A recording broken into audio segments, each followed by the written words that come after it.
We want to experience infrared, right? Because we are Homo sapiens, so we have access to infrared. It would be like everything that exists prior to thought, basically language-based thought and ego. Right now, I guess my infrared would be felt as the need to breathe, especially as I'm talking. I do feel like a little oxygen need, like, okay. And a lot of More infrared shallow feels breaths, like Adam. that. It's like a really mild emergency all the time. You have to go to the bathroom. Yeah, you got to sleep eventually here. You got hunger, thirst, the ever-present worry that an asteroid is just going to clock the park over by your house. And that's there forever. I mean, the body is feeding your mind, your psyche, information of the fundamental threats and the fundamental pleasure of the system. How's your infrared? How does the James monkey feel? I have to ask myself a lot. Am I going to the bathroom just because I have the opportunity? Am I eating just because I'm bored? Am I eating because it tastes good? Breathing is something. I mean, I take pride, I guess. But I do smoke. There is a smoke eater right above me so that the whole room doesn't smell like smoke. But we do scent-scape the house. So the kitchen smells like cookies and the bathrooms smell like fine pine. And the living areas are usually like lavender or something soothing like that. So breathing is something that we take serious. That's cool. Yeah, smell. I didn't even thought of that. Just the desire to be around pleasant and unpleasant smells. I feel like that's a little higher order, but still, yeah, it's at that bodily level. It's like, yeah, I don't want everything. Well, you don't want the bathroom smelling like sugar cookies and the kitchen smelling like pine. What the hell? This is the interesting thing that I think we don't pay enough attention to, and I think it's kind of an aspect of teal consciousness, is realizing how much mystery there is in your desires and motives. And so this bringing attention to different bands of the spectrum is helpful in that. But I was just thinking of this as well the other day. I was like, I want to eat a sweet right now. I'm going to stop at this gas station and grab some chocolate.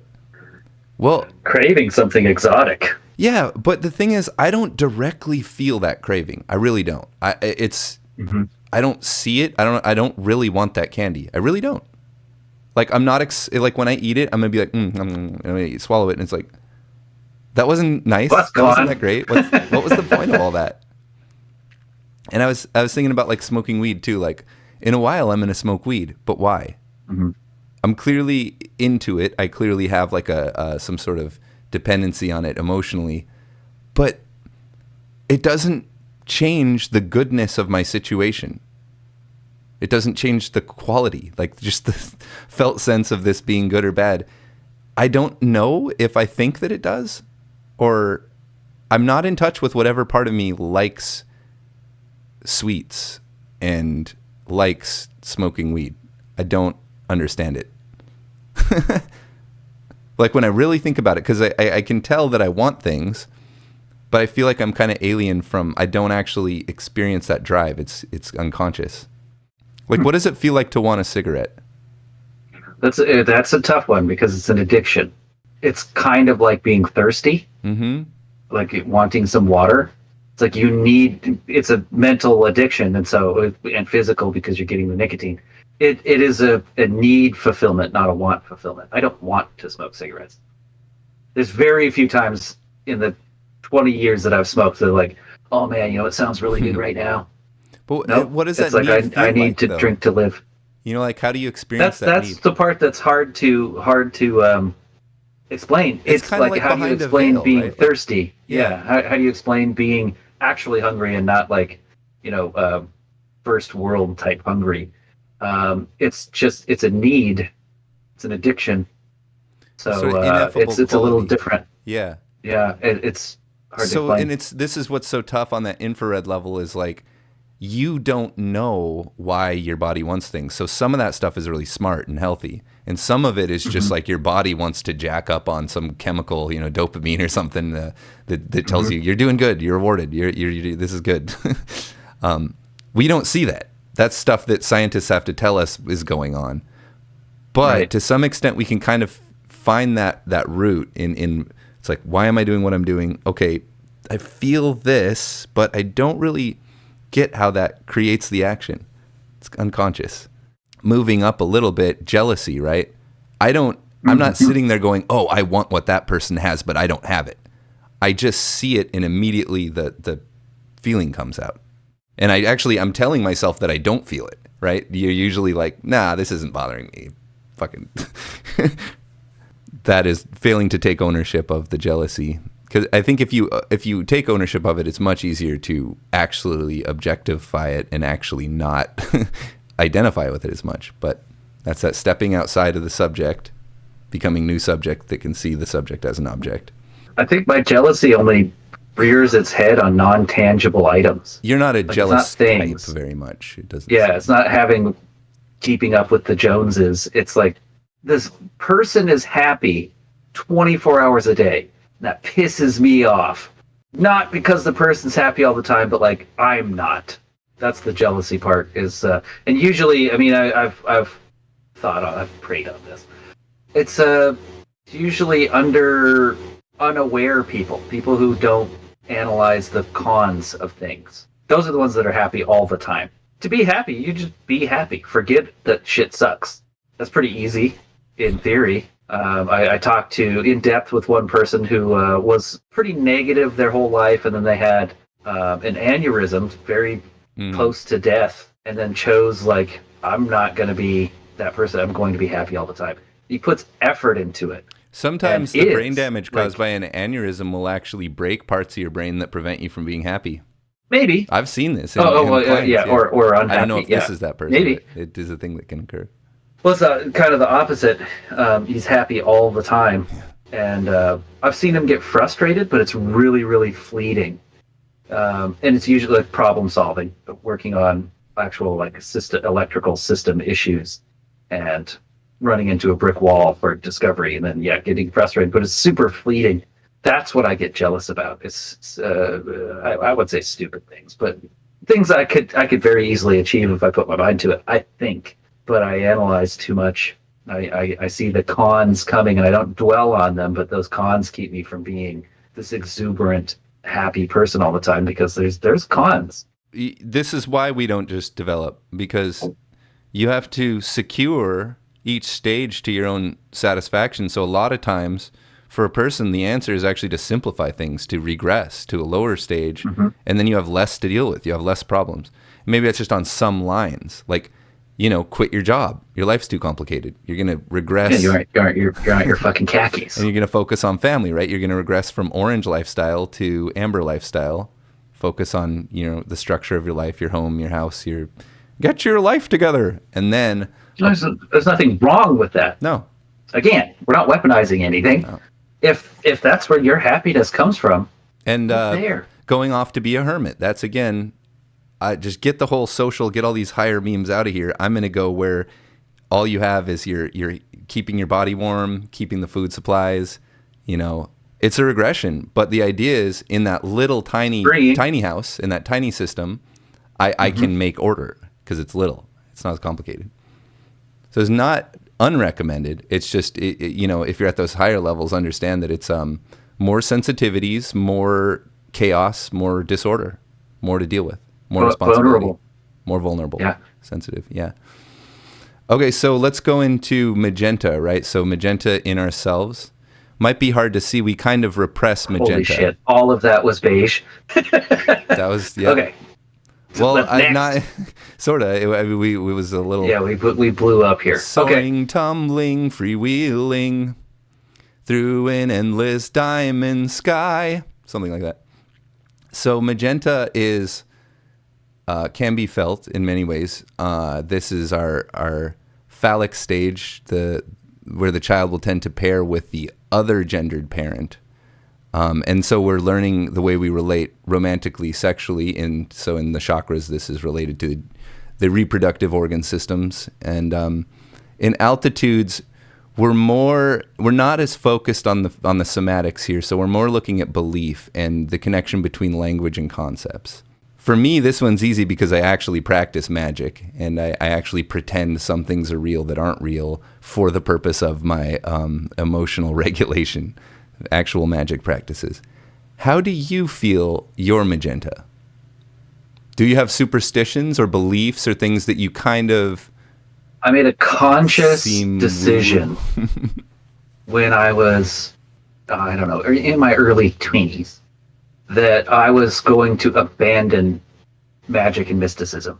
Those were the things to me that caused the most problems in myself, and I think in society. If you cling to magic and mysticism, and actually I remember the exact thing that made me do it. I was reading a book on Siddhartha, the Buddha, and it said he sat in the shade of a tree. He was in the shade for an entire day. And the magic mysticism side said all of the shadows are moving with the sun except under the tree he was under. And I was like, listen, motherfucker, he moved with the shadow because he wanted to stay in the shade. Like, that's pretty self-explanatory.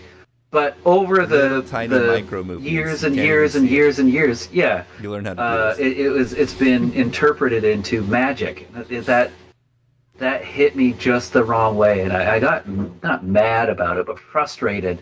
Does it change who he was if he shifted a millimeter every 10 seconds? People have the same issues with the miracles of Christ in the New Testament, right? Like that it doesn't. What was cool was not that he was a magician. It was that he was. Did he turn water person. into wine, or were you drinking water with the levity of wine? Like the situation was so comfortable.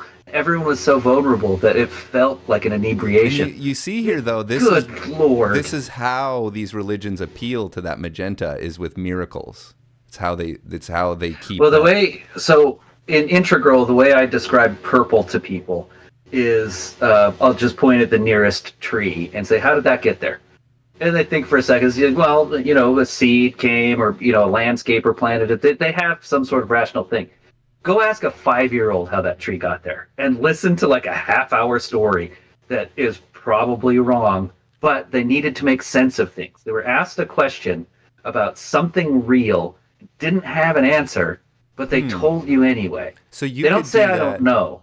You could do that in theory if you had to describe something that you don't know, but you wouldn't do it, right? Because you're post-Magenta, you wouldn't just do that like a kid does, but you could. So that could be a way if you want to, how do nuclear bombs work? Oh God, I got in trouble at school. Quick backstory: I got in trouble at school because that came up in a class once, so I got up like, do you guys really want to know?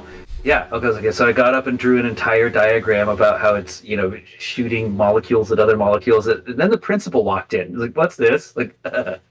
I didn't get suspended, but I wasn't allowed to be in that class anymore. Don't let Stepan see that. Right. So it's writers, musicians. You're making a story up out of nothing. It's fiction. Fiction is necessary for our There you go. Enjoyment, entertainment, also growth. Yeah. Like there's those what's it called when you have a story that teaches a lesson? Well, that's going to be a higher expression, but yeah, that I think you nailed it there. Is we express magenta in our love of like fiction and like I was just talking about Harry Potter. That's my magenta. Like I need that. That's not real. Yeah. I mean, it's real that it exists, and we as a world we can talk about Harry Potter, know who we're talking about. That part's real, but the story itself is pure magenta, baby. Yeah, those mechanics that we get all obsessed about, how each spell works and all that. Yeah, it's total magenta. It's just a bunch of nonsense. So you memorize. But we can rally around it and talk about it as a tribe and a community and a world. This is a pattern that I like to point out, and I want to point out, is that we are underexpressed in magenta. We really have a lot of problems with magenta and red. Healthy expressions of magenta and red are pretty called for. So it's like using belief and superstition consciously for purposes. And if you're skeptical about that, I will point out that one of the more medically effective treatments for every condition is placebo, which is how magic works. How magic works.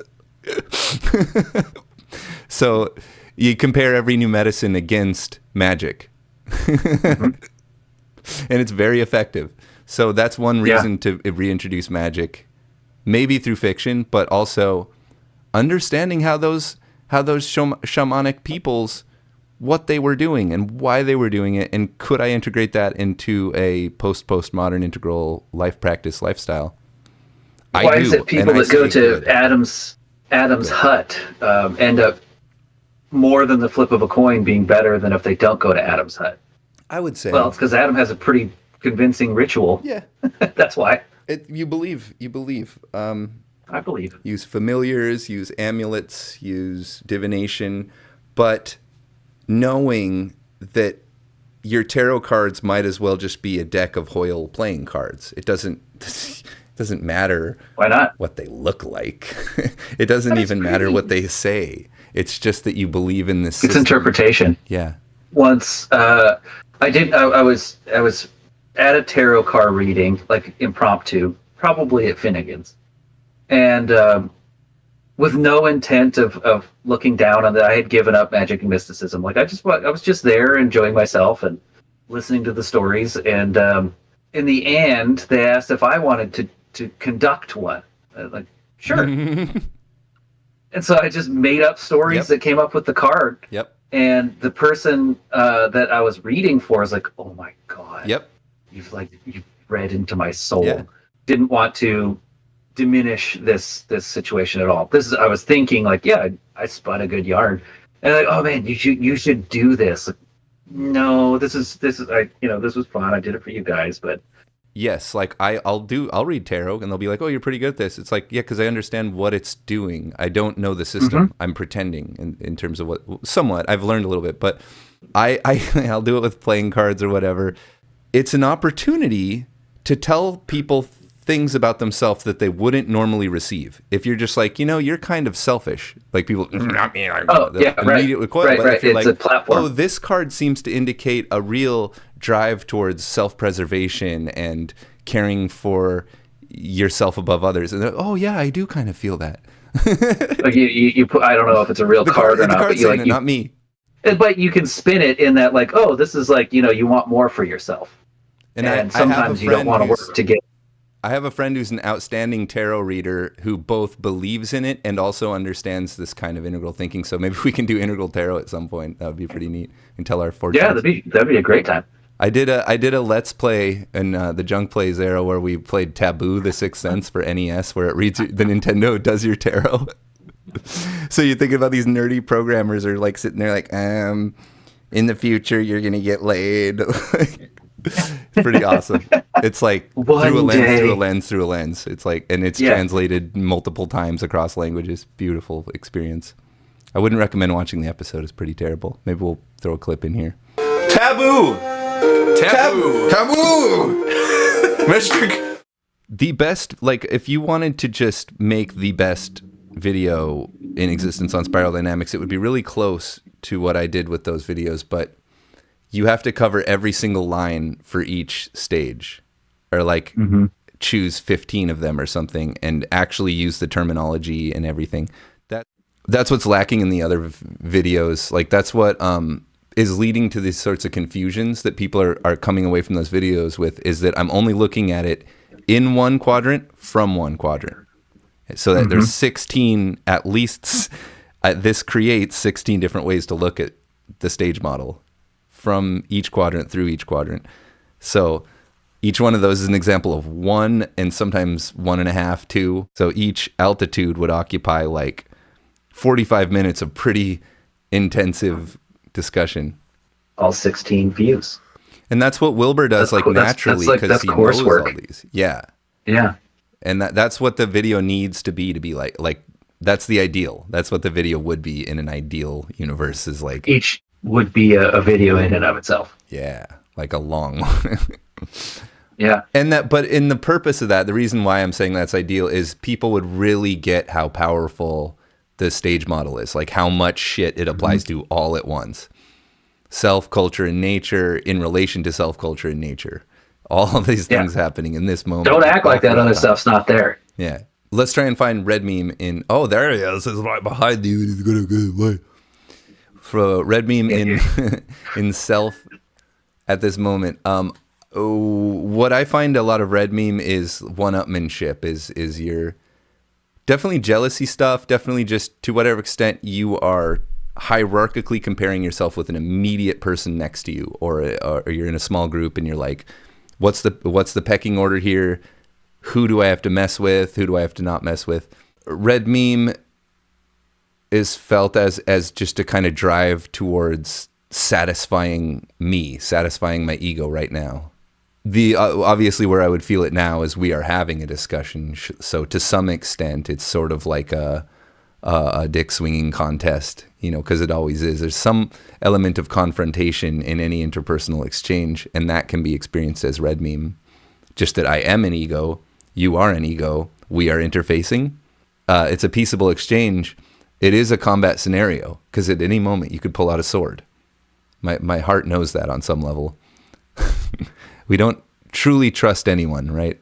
We're going to try and find red in the present moment. So the red altitude is that since I see it as like in a interpersonal setting, in a group setting, the people you're around yourself now, it's sort of a one-upmanship. I don't like to say competitive because that's more orange, but it's more like dick swinging. It's more about your like emotional sense of being superior to someone, or your sense of dominance. So pecking order stuff. That's the best way to find it, I would say. The way I describe it most often, and maybe I'm wrong here, please. I'm going to take my ball and go home. Yeah, okay, so you're seeing it as less engagement, but more of like the escaping red, the flee red, yeah. Well, like, it is very like, Roman, the 300 had red capes. Like, it is a warring thing. But I think in present day, the other than like fist fighting, what you'd see red poking out is like, well, I'll just take my ball and go home. Behaviorally, most of red is expressed as cowardice. yeah, kind of. It's not the movie Arrival's explanation of war is the want for more cows. Like that's above red. So if I do something like if I leave the toilet seat up and I live with a woman, that's pretty red, because it's like I could either... That's a no-no in my house. Yeah, I could either help everyone or I could do something that is for me in spite of everyone else. There's a thing about putting the cart back in the cart corral in a parking lot. Leaving the cart out is the most selfish, dickhead possible thing you could do. That's red. Well, it could... so somebody's going to make the argument, if we don't, that it's employing the people who return the carts, right? It's creating jobs. Oh, they have other things to do. That's the point that we're going to come back and make. No, take away the jobs. Stop creating jobs. We're trying to get rid of jobs. Yeah, we don't like working. Need help. Humanity doesn't actually like working. They don't need help. Just kidding. I was the cart boy, actually, at a Target in the 90s. And getting the carts is like 10% of what cart boy it needs to do. And when I have to go walk all around the parking lot, now you're actually taking time of the things I'm supposed to be doing, which leads to makes my groceries cost more money because they have to pay that person. Yeah, now I'm getting you won't overtime play ball, red mean, because I still have those 9 other things I need to do, but now I have to go. And we want to try and find red meme in ourselves, because it's easy to see it in other people, but theoretically, we're built on a red meme foundation, so it should be in there somewhere. Mm-hmm. And unfortunately, in my case, a lot of it's repressed and unconscious. You've probably heard me say it before on the podcast. I'll say but and then change it to and, because but is argumentative, and I catch myself a lot trying to argue my point instead of sharing my point of view and having you either agree or disagree doesn't affect what my opinion is. Right. I mean, it'll just antagonize me and make me less likely to understand what you're saying. Yeah, so I just had a conversation with somebody weeks ago about making statements that end a conversation. That's selfish and pointless. Making I do that a lot. Can you go more into that? I'm curious about that one. So ending conversations versus continuing. So I'd be on the attack, right? And something that I feel would strike a chord, no pun intended, with you would be your music. If I said something along the lines of, you don't know anything about music. Well, that's okay. That creates a lot of questions, a lot of arguments. It's red meme because it's your authority versus mine at that point. It's just you versus me. It's a wizard duel. Yeah, and in this real scenario, you know a lot more than I do Like about it. So my narrow scope. you could deliver that message in a non-red meme way, which would be like, well, you know, if you What do you know consider this about measurement, something or more people specific? generally feel this way, would be the amber meme, or orange meme would be like, well, this data proves this. The sensitive way, the green meme way of approaching it would be like more compassion, trying to, you know, just kind of pepper it in a little bit. So yeah, when we go to the red meme level, we're like, hey, you suck, all right? You need to. You don't know anything about like music. Which can be good, you know, which can be just like the infrared approach. At that point, you in this situation aren't allowed any sort of comment after that wouldn't be argumentative. Right, because I have to continue to say support my position or backslide into a new position. Self-defense. Mm-hmm. Right. And another one you pointed out too was in the child development stuff is saying no, declining stuff. You were just talking about that too. Yeah, just any sort of disagreement. You are invoking red meme. You're saying like, you as ego say this, I as ego say this. Now we're fighting. Or we're in red meme conflict, which is if you identify as red meme, it's very serious. If you don't identify as red meme, you're standing above it going, oh no, my ego is very offended. And it's not such a big deal. It's a deal, but in mid argument or something, someone that says something that is that has a period in capital letters. You've uppercase given me period. Nothing. Yeah, right. Okay, you need to go to bed because you're going to go to grandma's tomorrow, and if you don't go to bed now, you're going to be grumpy, and you know you're not going to have as much fun at grandma's. No. Where am I going to go from that? Like in the talking to a kid thing, then because they don't have higher structures, so all they know is it's ego versus ego right now. You're saying this, I'm saying this. Your story versus mine. Oh, changed it from a request or advice into a command. And this is why we could get behind. Uh-oh. No? It's echoing. No. I don't know what that is. I don't actually know technically what happens when that happens. I'm guessing it just sends it again. For a person like me with sort of an allergy at red meme, where I don't feel at all comfortable representing myself in an ego versus ego way, where that will cause nervous reactions. I will tend to flee from those situations if I'm not deliberately putting effort into it. So by recontacting and re-owning these red meme feelings, you know, jealousy, interpersonal competitiveness, pecking order stuff, re-owning that, saying, yeah, I am playing that game. I'm no longer pretending that I'm not.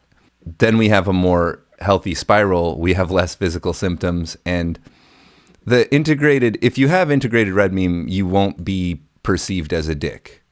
If you're at a higher level and you have integrated red meme, a lot of what is perceived as being a dick is either you're at red meme in terms of your own development, you are a selfish person incapable of being non-selfish, or you just have a kind of fixation there. You regress to that stage to deal with some problems and to cope with some problems. And so it works. Yeah, there's a lot of medicines for that. You know, there's a lot of different medicines, but one of them we're proposing is insight into how your mind is generating these feelings and these outcomes. And it's because that stage needed to be there in your development, but it's still there as the foundation that powers your higher level cognition. And if it's messy, if it's weird, if you don't jump into challenges and face problems and confront obstacles and say no when things aren't right, then you'll never be able to function at those higher levels because they need those lower level tools in place. You're still in the like animalistic survival. You're in the lower chakras. Like you have to be able to stay up in the pecking order to survive. And that might even be why the higher level problems cause me to regress, right? Because the structures up there don't have any tools to deal with interpersonal arrogance. So I regress to it to deal with it, right? I regress to that level to deal with it because I don't have a higher level structure that integrates it. So it's all about integration in terms of the body, in terms of the mind. It's a process of integration, insight, possibly even as a meditation. But here we're just saying interpersonally bringing attention to it, and in your own mind bringing attention to it. But it's also part of the process here that we are talking about it with each other. That's bringing awareness into the we of these processes and these mechanics. We might be exaggerating some of them because we're not really operating at those levels much, but they're all there. They're certainly all there. Amber meme, experienced that as a desire for family and partnering and wanting children, wanting to go home for the holidays. So that stuff to me is very Amber meme family stuff. And wanting predictability and routine and structure, that's very Amber meme. Wanting to know, what the ultimate right answers are to everything, or kind of latching on to those.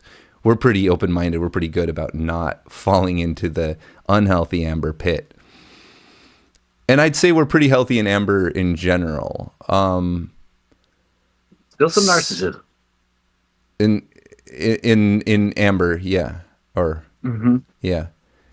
And I say that because all of the things you just listed are still benefiting me. Well, yeah. Oh, yeah. I mean, all the first tier memes are fundamentally selfish. Yeah. They're self-oriented systems. Like they're a hammer that's looking for nails. So the life is experienced as a conflict without resolution. Yeah, there we go. So I get that. Yeah. So I talked about family and career a lot in Amber.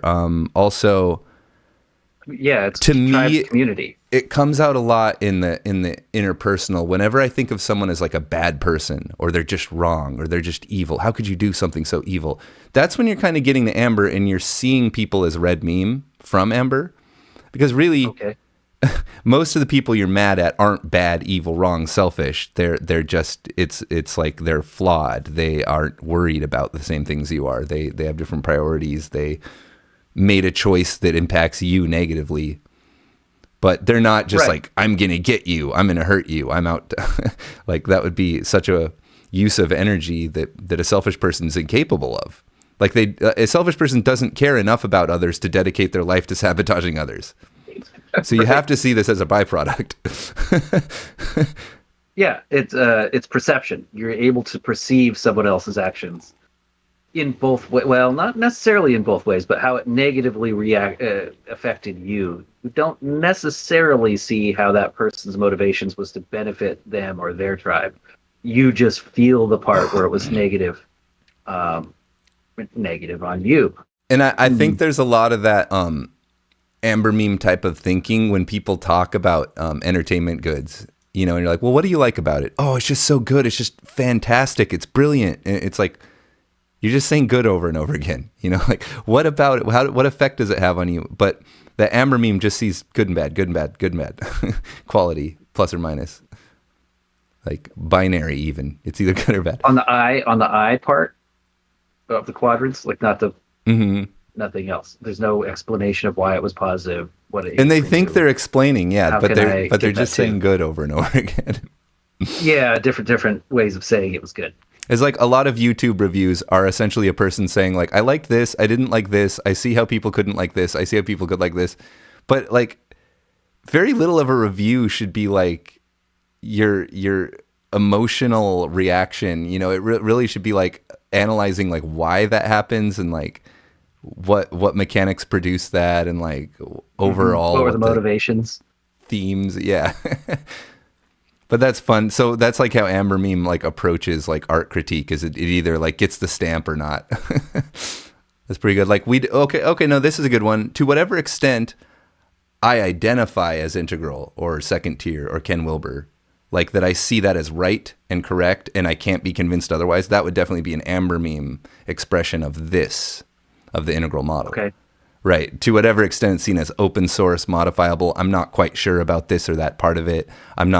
I don't know all the sources of this part of it, To whatever extent I'm thinking critically about it, now I'm post-Amber. But you do see people who come at it with Amber. They're just like, clearly, Ken Wilber's a genius. He's a good guy. He's brilliant. The model's genius. It's so amazing. Just saying it's good over and over again. What? Why does it change things? How does it help you? How does it make you feel? How can it be used? Right? Higher level thinking about it. And higher standing outside of the self and being able to critique, not just from the self. Oh, this caused pleasure. This was utility for me.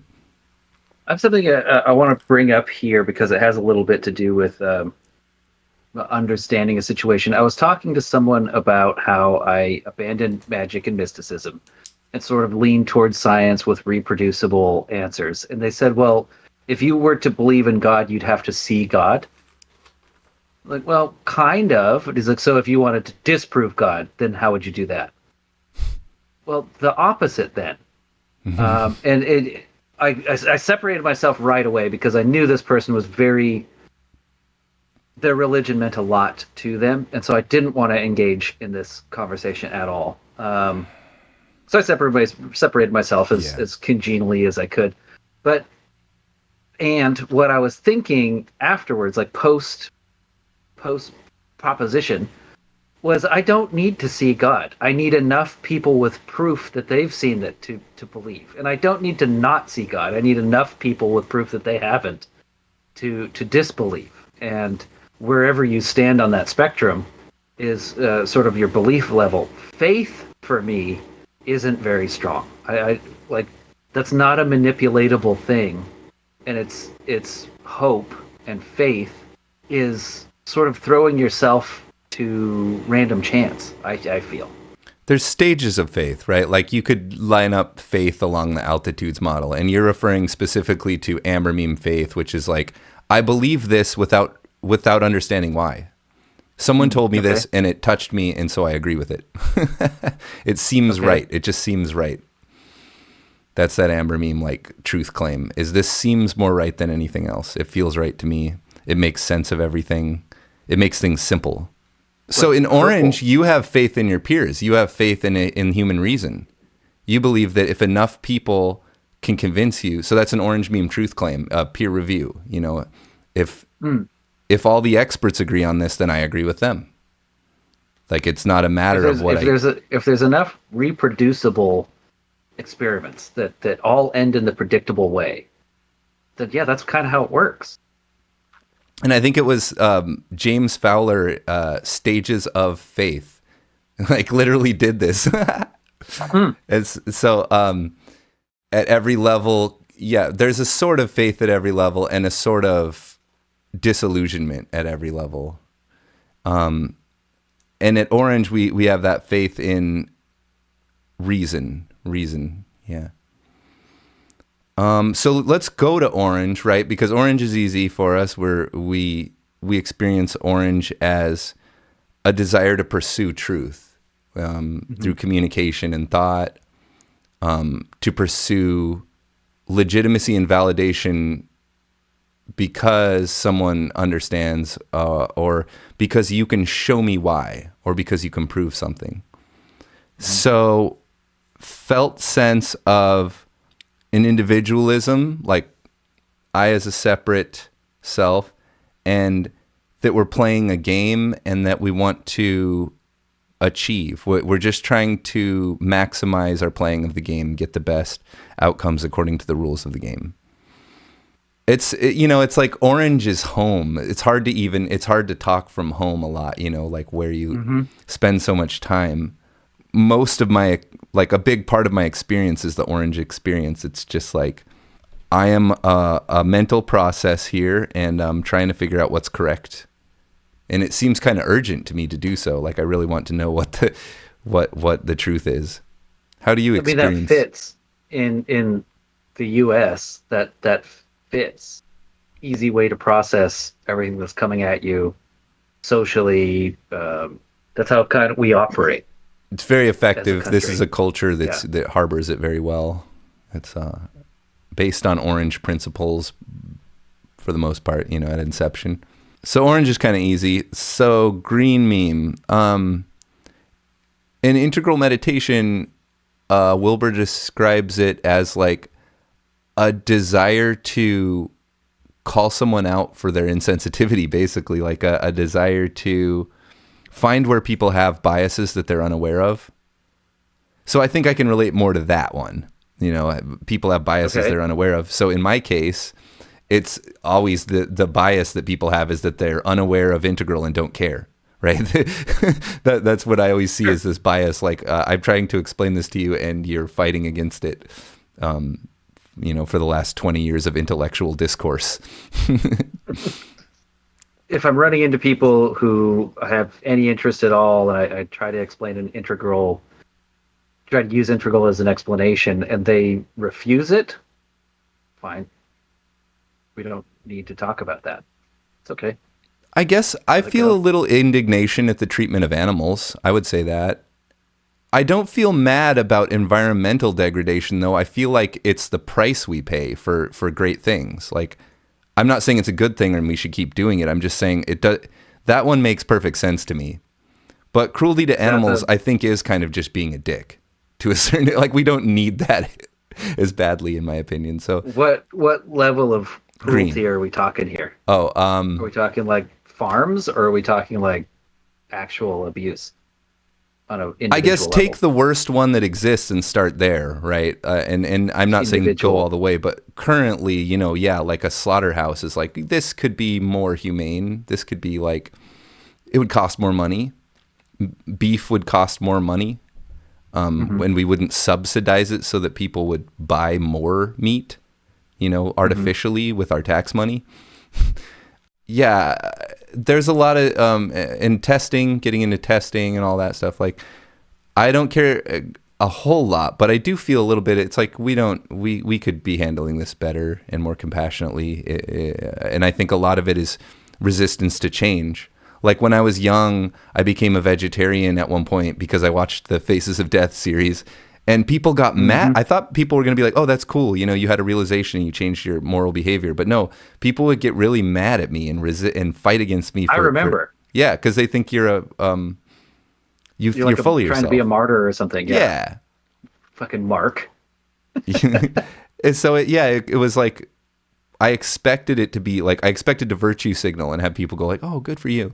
But no, they're like, fuck you, man. Like, people have been eating animals since day one. Like, animals are here for us to eat. Like, we've just figured out how to do it efficiently.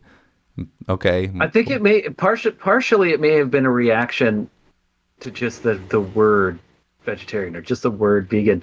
I joke currently at one of my jokes is, wait a second, you're a vegan and you served in the military and you're from LA? And you went to Harvard? How's this the first time I'm hearing about this? Because those are like usually the first things someone tells you. And so I think some of it may have been the cultural reaction of, I'm a vegetarian. Oh, okay, here we go. This is the one level that this person is. That's their personality, that's their character, that's everything. And then part of it also is was our location. We lived in Montana, a ranching, farming culture, and so you're kind of denouncing that as important.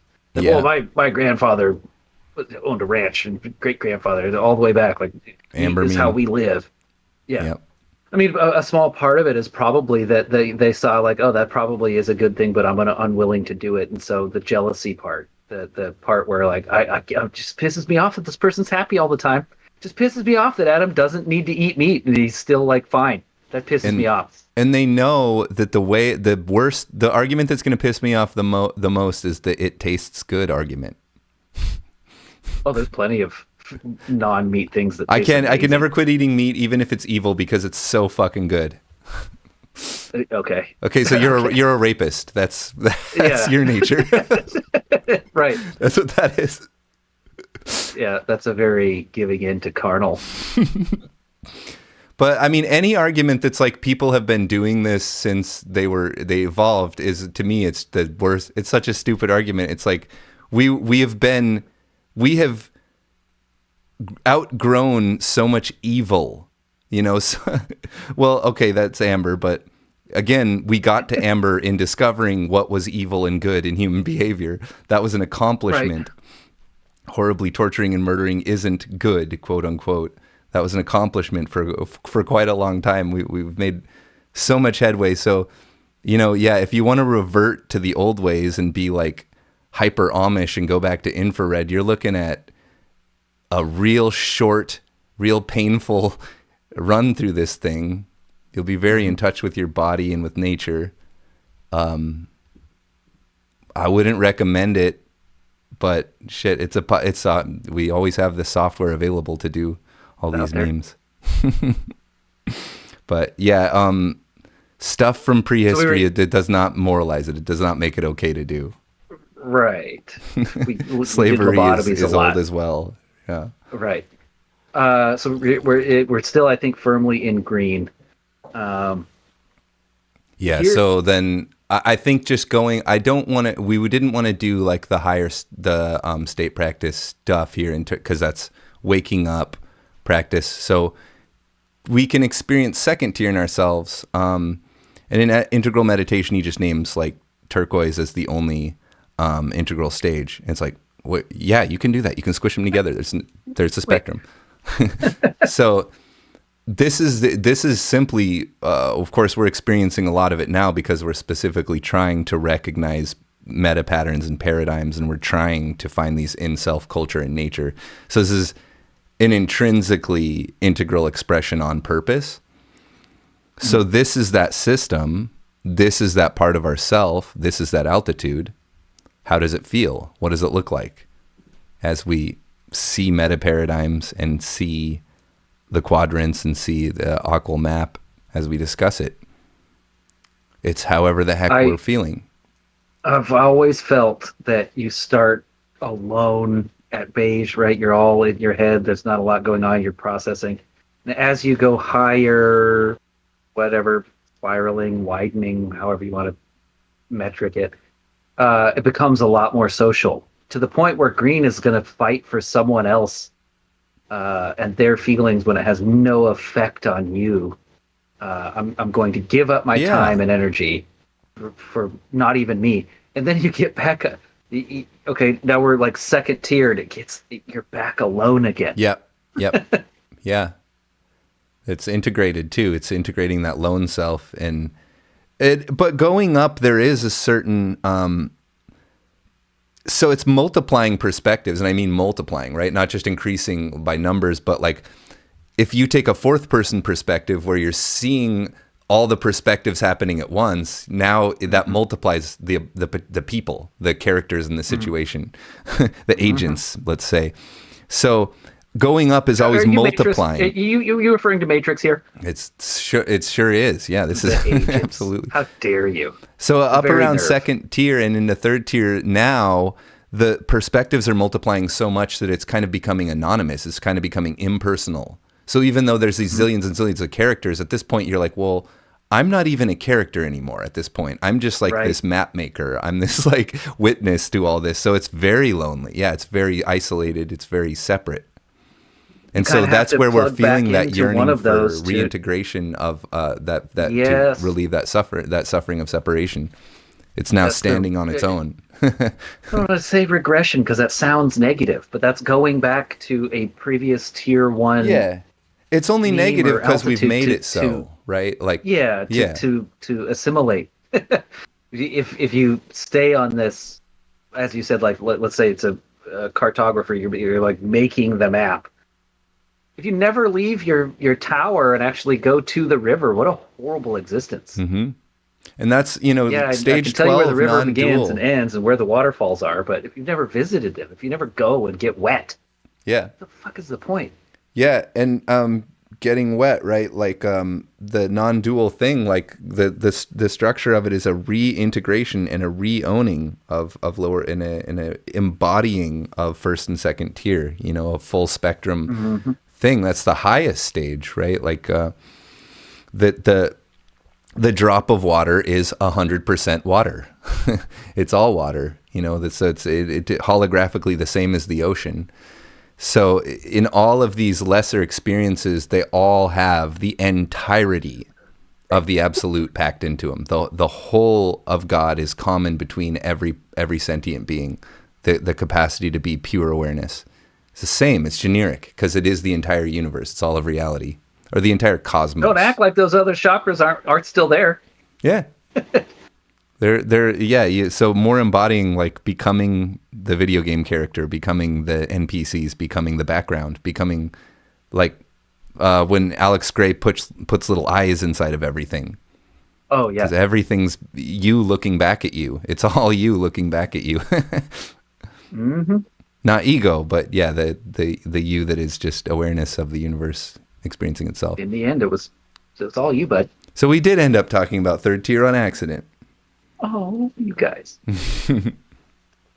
So that's embodied altitudes in the present moment, sort of through upper left, but looking at all the quadrants. So from upper left to let's touch on all. them. Yeah. Sort of. It's difficult, super difficult. If you can do that fluidly. And this is where we can diagnose where our awareness is lacking. Like I had trouble kind of finding a few of those in myself. And some of them are so natural, I have trouble even describing them because they're like who I am. Yeah. So that's the being in it and not being able to see it, working through something rather than working on it. And also allergies and repression of lower impulses in the mind. I refuse to be a dick, so I won't allow my brain to go in this direction. You got to just remove not the go wheel in that direction. You're a dick. Yeah. That's a good one. Dicks and assholes, man. Let's go get screwdrivered later. Yeah. Let's go not be right. Hey, I'll throw a bugbear in their plans. We're just being wrong out here on purpose. Your primary flaw in your assumption is that we were trying to be right. We've transcended that bullshit. Oh, yeah. Being right is overrated. Yeah. Well, make sure to hit that like and subscribe. Visit us in Discord. And I might see you out on that old no-D trail. We'll see you, folks. All right, Cookie. This is covered in your own spit. Now that there's Cookie. Is that going to be funny or embarrassing? I wasn't watching. Tuna beans. It was funny. Okay, cool. Oh, we got some games that won't play themselves. Check it out, it's Junk Plays. Yeah. This was the game that you rented when you were a kid, and you didn't know what you were getting into. And the whole time you're playing it, you're sitting there saying to yourself, hey, when's the game? When do I go? When can I go sideways? Or anything? Can I move? Is my name? What's my name? Here, you Should we ask it if it's a good game? No, ask it a serious question. I don't feel comfortable. Witchcraft and sorcery are not to be taken lightly. I don't want to tell it my actual questions. Tell it your real... Ask how do we get more subscribers? I don't want people to know. What? It's your favorite color. What? We're gonna get to the bottom of this right now, here today, in the legitimate magic. I wish this was the whole game, personally. I wish there was a game that had that. Oh, that's you. So I'm the Knight of Cups, head of sales. I will now deal the cards onto the numbers, 1, 2, to the 3, into the 4. Snoop Doggy Dogg laying down sun cursors on a black table of the blackest shimmering samite. Here's 10. This is the last one. It's a fish pattern. Coming on, it's coming on, it's coming on. Forthcoming influences. This is good. The Eight of Staffs. Near future influencing you soon is rapid development. What's this one? Views of others. Ooh, the Emperor is the same one. It's Rosie O'Donnell again. Yeah. This time, wait, was she always so fucking relaxed? Was it always head up on the chin like that? She was uptight for me. Yeah. Others view you as an ability to achieve one's goals. Others view you as an ability to achieve one's goals. So yeah, because when I fucking make the offer, they're going to be putting their money on the table. So they see you as a means to their ends. Their goal is to slim down that wallet a little bit, make those fucking pants look a little better. That's all I'm saying. Okay. Yeah. Why, even if that is an emperor, why is he wearing shorts? So there's like a factor in your inner hopes and fears are loss of financial security. Well, goes without saying. Except I'm not afraid. I'm not afraid, Bridgekeeper. Final outcome, the King of Staffs. The conclusion of the issue is a matter... no. Mature. It's a mature, honest, and conscientious wisdom. Yeah, mature and conscientious. And that's it. That's Taboo the Sixth Sense. If you're a kid and you rent this game, you're gonna have to fucking get some Legos out, bro. This is what we're looking at here. Like sand in the hourglass. So are the weekends of childhood lost.